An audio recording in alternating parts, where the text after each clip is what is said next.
আসসালামু আলাইকুম গাইস, সবাই কেমন আছেন?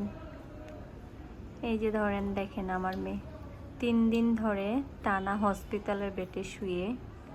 আজকে সে 3 দিন পরে সে খাচ্ছে। 3 দিন ধরে তার কোনো খাওয়া দাওয়া সব বন্ধ, সব স্লাইনের মাধ্যমে। আজকে সে হসপিটাল থেকে বাড়িতে নিয়ে আসলাম।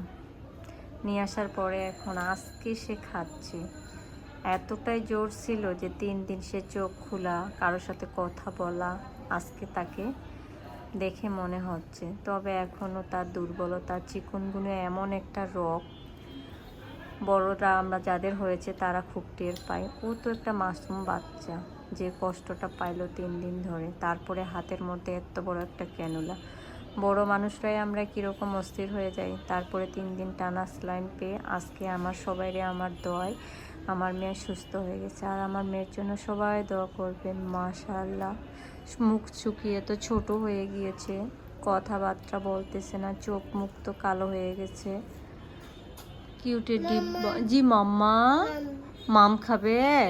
আচ্ছা ঠিক আছে, মাম আনে দিচ্ছি। মাশাআল্লাহ। হ্যাঁ হ্যাঁ, কি খাবে? দোষ খাবে? গোস্ত খাবে? হ্যাঁ, গোশ কি কি লুডুস খাবে? কি বুঝতেছি। জুস খাবে? ওরে আচ্ছা, আমি তোমাকে ম্যাঙ্গো জুস বানিয়ে দিচ্ছি। তুমি যে আমার কাছে খেতে চেয়েছো এইটাই তো অনেক।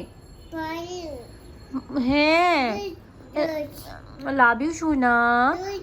জুস বানিয়ে এক্ষুনি দিয়েছি বন্ধুরা। বাবাই, আমার মেয়ে এখন জুস খাবে। ওলে বাবা, অন্য সময় দেখা হবে। হ্যাঁ হ্যাঁ হ্যাঁ হ্যাঁ, জুস খাবো জুস খাবো। ওলে বাবা, ঠিক আছে।